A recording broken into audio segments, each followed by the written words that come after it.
All right. All right. Welcome to our third Zoom training meeting. This first half is going to be first aid. We're going to be talking, last month we kind of did a huge amount of stuff. So today we're going to focus a little bit more in depth onto the things that we're going to be doing. I have the outline on our Facebook page, so you're welcome to download that if you want to go through that. And that will also cover the second half of shelters as well. But that's kind of where I'm getting my stuff from. So if we get someone, so we're going to talk a little bit about assessments, and we're going to talk more specifically about vital signs and more specifically about paperwork and what you're going to be doing with these notes. So we have some victim, and we have a victim tonight. JD, I'm ready for you. Unfortunately, I didn't bring the fake blood, but we will do that in the future. Don't you fret. All right. So if you want to you can just sit down right here. Make sure, can you see our handsome victim here? This is my husband, for those who haven't. Yay, JD! Yay. Okay, so first thing is JD's been injured. Do you want to tell us an injury that you have? You were hiking and? I did a cartwheel off a cliff, and then I hurt my pinky. All right, so we have lots of options. So the first thing we're going to do is make sure that the scene is safe. Making sure that, so are you sitting like you are? I'll just be like this, I guess. Ouch. And you're conscious? Yeah, I'm conscious and bleeding. Okay. He fell off a cliff, so we want to make sure that that's kind of something we'll evaluate. But first thing, before you even touch somebody, you're going to make sure that everything around him is safe. And then you're going to pull out as assistant guide, say this is going to be one of our gals, or I don't know, maybe even someone on a hike that we're on. You're going to pull out your gloves, and I don't know if it's COVID time still, we'll put on your mask. But you want to protect yourself. So you make sure that there's no trees, like things aren't on fire and all that kind of stuff. Make sure it's seen safe.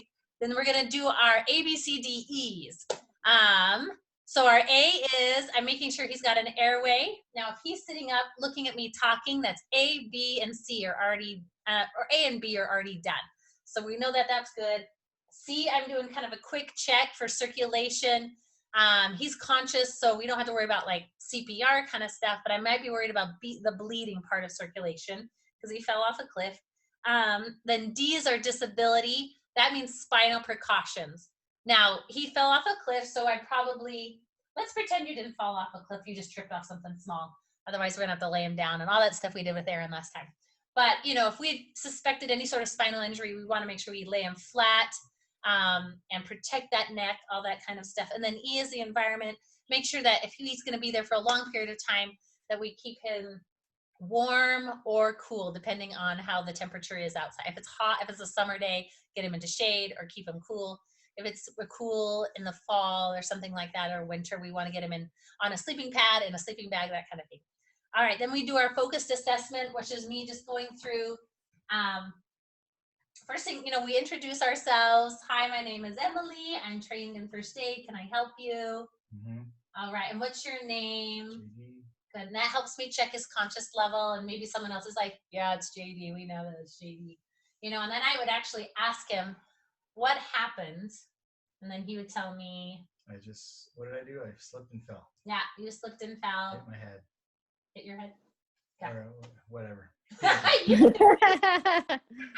Your pinky. He hurt his pinky. Anyway, so he slipped and fell.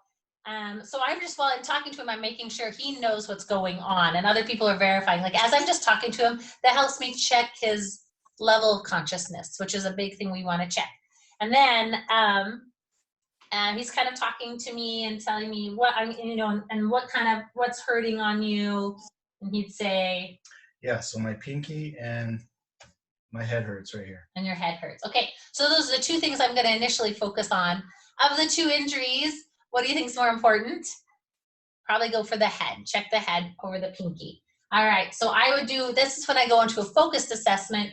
So I'm checking his head, and I can just look. I've got my gloves on, and is it okay if I check your head and touch your head? Okay. And then I would go through and I check, and I'm looking for like lacerations, depressions, anything like that, bruising, abrasions, things that would indicate that something may have been hit. So let's say he's got an abrasion here.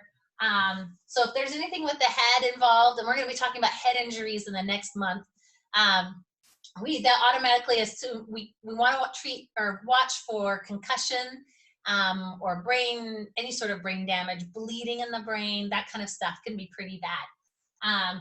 So while I'm doing that, the indicators that something could be going on with his brain, like if there's a cut, if like he got hit really hard and there's blood pressing on the inside, like he's bleeding inside his brain and that blood is pushing on parts of his brain, depending on where that hit, it will start to affect his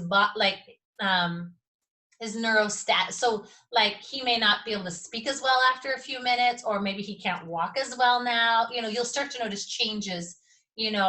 That's when we look at pupils, like pupils are different, dilating, things like that would indicate that there's something going on in that brain with that head. So as I'm talking to him, any sort of head injury, I'm just making sure that nothing is changing as we're talking, and that how he's doing right now is kind of is what he's going to be doing.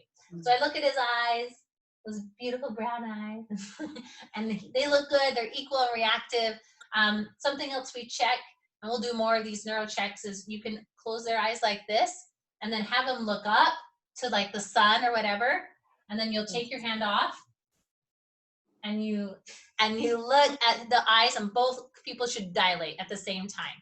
Does that make sense? You can just cover that head and then just have them look up, and then you'll see both of those change. If there's changes in them, or one goes big and one stays small, or they don't change, or other things like that, that would indicate head trauma. So I would be checking stuff like that. That part of it's kind of my focused assessment. I maybe have him open his mouth, stick out his tongue, making sure there's no bleeding or he didn't knock any teeth or anything along with that head hit. So everything's looking okay. I just see like an abrasion here. He's talking to me okay, so I'm just going to kind of keep an eye on him. Then I want to look at his other pinky, and we're looking to just check for nurses love to do that, by the way. Where does it hurt? All right, good. Just wanted to check. So we're looking first. I see some swelling and bruising. So I might ask him to move it to see if it's fractured or anything like that. But anyway, I'm going through and doing my focused assessment. So let's say we think we may have a suspected fracture on his pinky and maybe some, maybe a mild concussion. If he's feeling a little nauseous or dizzy or things like that, we might be watching out for that. So he's able to walk, so he would be someone who could walk his way out, and that's what we do, is we get him out and we try and get him to help as soon as we could, all the time watching for that neural trauma, which would be something we really want to work out. All right.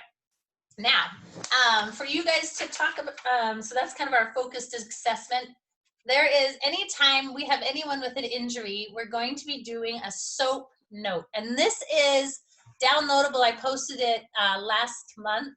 So you'd have to go back to beginning of September.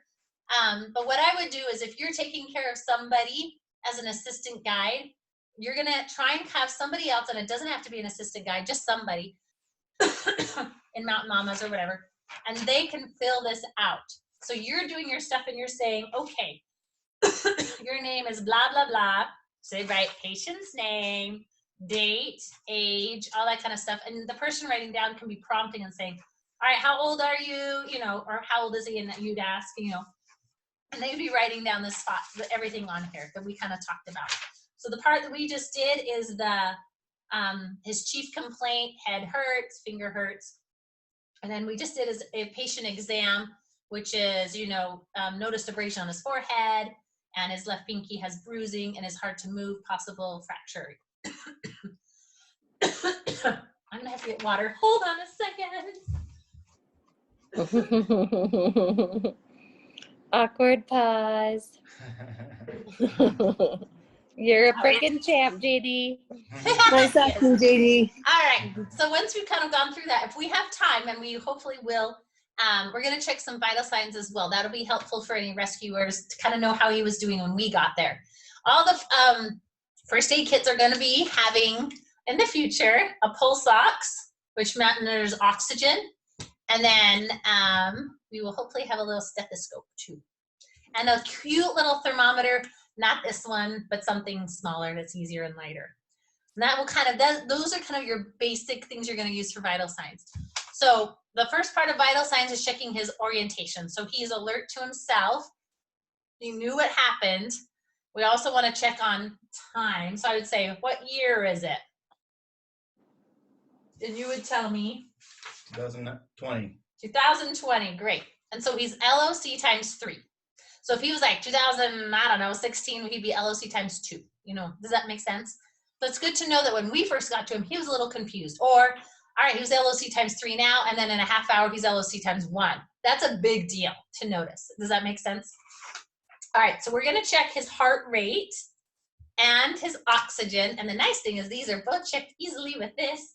So we put that on his finger tip. It needs to be on something that's warm, a fingertip that is warm. If fingers are cold and freezing, you're going to have to put that finger in your hand and warm it up first and then put it on.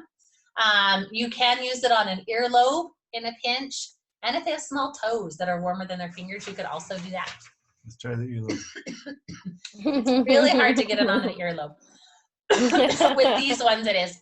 And how it works is there's an infrared beam that goes through it. And so you have to get that beam over a blood vessel because it's monitoring the oxygen on the hemoglobins of your actual red blood vessels. So anyway, this will have 2 numbers.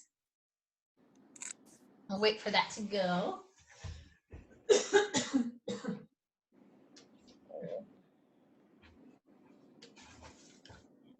All right, the top number is going to be oxygen.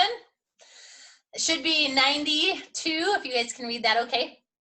Normal is over 90, so we're not worried. If anyone's less than 90, we are absolutely worried. If they're in the high 80s, we are concerned and have them take a few deep breaths, and hopefully that shouldn't go up. If it doesn't go up, we got to get them out as soon as possible. Heart rate. I'm trying to get it. There we go, 96. There you go. I'm gonna get a cough. Sorry. She's got COVIDs. 97, yes. 98, look at that. And 84, I guess, is my heart rate. So it's a little high, 78. I actually did get tested for COVID this last week, but I was negative, so no worries. We're good. At least I was negative last week. All right, the second number on that is your heart rate. Normal heart rate is between 60 and 100. Anything over 100, we're going to be watching. It means they're under a lot of stress and things like that. They could be in shock, right? Could be in shock. Under 60 means we got a super low heart rate. We're just really concerned. That might be if someone's really, really cold, or they might have heart problems, something else like that. So that's also something we're watching too. All right. So then another way to check heart rate is you can check somebody's pulse. So a great place for pulses are the radial pulses. So we talked about this last week. If you stick up your thumb, that's rad, right? Back in the 90s when rad was cool. And that blood vessel right there that's on your thumb is the radial artery, and that's the one you're going to be checking. Does that make sense? So I like to use my 2 middle fingers only because sometimes your pointer finger and thumb have their own strong pulse, and you may actually be reading your own pulse instead of someone else. That's a huge tip, by the way. I've made this mistake in the field and it was bad. It was a fatal problem. So don't let that happen. So I use the middle 2 fingers. So I'm feeling his pulse. You can feel your own pulses. I'm sure you've done this before. And what I like to do is if I have a watch, I'll watch it for 15 seconds and then times it by 4, and that's your heart rate in a minute. It should be between 60 and 100. All right. Another great place, if they're looking really bad, they're really weak, dehydrated, whatever, and you're not getting a good pulse, you cannot find the pulse there. You can always go to the jugular. Carotid. Yeah, the jugular vein, which is not what we're checking. We're checking the carotid artery. My husband is amazing. He knows all his anatomy. Anyway, so we're going to check there. And you'll watch him on movies do this. He's dead. And they're like feeling his sternocleidomastoid. Yeah. They're feeling his muscle. He's anyway. Dead. He's dead. He's dead. All right. So JD is clearly dead. There you go. So it's kind of more next to the windpipe there. So it's closer. Yeah, you've got trachea, and then right here to the side. Okay. Don't ever do this. We did this in high school or junior high. Yeah, just if you want to pass out. Okay, so just check one side. Yeah, and you should get a good, nice. You should also be able to tell if it's Hey, Kurt. irregular or irregular. That's also important. Kurt. Okay, excellent. Hey. Hello, guys. Husbands unite. Way to All be right. a victim. We're not going to be checking blood pressures. Guinea pigs. I'm dead. Oh no. I have a blood pressure cuff, but we will not be checking blood pressures in the field. I'm not going to make you carry that stuff, but we will have that in the base command vehicle. We'll have a blood pressure cuff. So if we need to check someone's pressures, yeah, and you guys aren't going to have to worry about that. So other thing is temperature. This is our cool one we use for work, and it shows you don't even have to touch someone for their temperature, and you're dead. Okay. Anyway, your temperature should be normal as 98.6. So within a degree of that is normal. You get more than 2 degrees. If you're getting, I think anytime over 100, I'm worried about your temperature. Yes. If you're getting below 96, I'm also worried about you're too cool. So we would warm you up. All right. So that's vital signs. Oh, respiratory rate, also important. This is a tip I like to use as a nurse. I check and say, I'm going to listen to your belly. Your 4 quadrants of your belly. Well, I'm actually counting 15 seconds in my head and counting them breathing. Does that make sense? If you tell someone I'm going to check your breathing and they're going to start breathing all sorts of weirdness. So I listen to his belly and then I count his breathing. Can wait 15 seconds. And most people's normal should be between 12 and 20. And you'll notice right away if they're like, and all that other stuff, hyperventilating. That's also another weird thing is if I'm listening to someone's belly, they automatically be quiet. Like if you have someone who's like a chatty Cathy and is not going to talk, so you can't check their respiratory. For some reason, everyone thinks they need to be quiet when you check their belly. That's awesome. So most people. Anyway, so those are some good tips. All right, husband, your excuse. Yay. Love you. Okay. See ya. Bye, Good job, Kurt. Judy. He's out of here.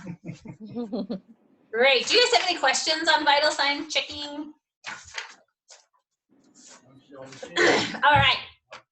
So after this Zoom meeting today, our Zoom meetings are going to start going back to the focused exam. So we're going to go talk about head stuff, and then we'll talk about like neck stuff and arm stuff. Anyway, so as we do more of these meetings, you'll learn more of the stuff to do in those focused exams. Today, I just wanted to go through a couple other things. On the SOAP note, after it has vital signs, it talks about entering vital signs. Then it has something called sample. Now, if you have time to do this, it's awesome. What it is sample stands for signs and symptoms. So what you're seeing with the person. So with him, it'd be like, okay, he's got a bruised finger. He said he feels a little dizzy, that kind of stuff. Allergies. If he has any allergies to medicine, mostly medicine, because they'll want to know that if we end up having to ship him in an ambulance or something. If he's on any medications, that's M for sample. P, pertinent medical history. I mean, we could learn about everyone's gynecological history, but generally you're thinking, okay, what are we going to need to know for this? Like, think about the heart stuff, lung stuff. I don't know, other big things that you'd really want to know. I would just say any pertinent medical history that we need to know. I would just ask the person that, like, any important medical things we need to know. Diabetes is a huge one. That's a big one we need to know on all our women. I think diabetes and asthma are kind of the big ones I worry about. All right, last oral intake. When was the last time you ate? When was the last time you drank? Depending on the injury, we might have to, if it's really bad, we don't want to give them anything because they might have to be flighted out and get surgery. So they want to know when the last time they ate or drank was. If someone's looking dehydrated, then obviously we're going to hydrate them. But then E is events leading to the accident. What was going on? You can get this from friends and stuff like that, but that's where you'd fill that out. And then as part of the SOAP note, S-O-A-P, so S was subjective, objective. Anyway, I'm going to get you too confused, but we put their assessment is near the bottom. So what you think should happen. That finger looks really bruised. We're afraid it's broken. We want to get him checked it out at the nearest ER. Possible head injury, also concerning for maybe a mild concussion. That would be our assessment. And then the P is per plan. So we're going to send him off to the local emergency ER and just have him checked out. and then let his family know where he is, all that kind of stuff. Anyway, so this is the soap note. So anytime anybody is concerningly hurt, more than like a cut or anything like that, where we're actually sitting down and talking to somebody, we want to fill one of those out. So, and I would suggest doing it with 2 people. There's also the other item paper called an incident report. This is just this is going to be like a half card in the first aid kits, and that's honestly anytime you open a first aid kit and give a Band-Aid, use tweezers, you're just going to write name, this is what I did, this is what I used, and that way at the end of the activity you can give that back to the lead guide and they'll go through all those, and then they use that to resupply the first aid kits. So it's more than just like something that I just had to give them out of the first aid kit. Then that's when we want to be doing a soap note. The end. Any questions about all that? Yeah, you're all good and brilliant. Awesome. Good to know. All right. Well, that is it for the first aid section of this Zoom meeting. So we're going to end, and I'm going to attempt to restart our meeting. I think I can do it right away because I think it can buffer the recording on its own. We're hoping.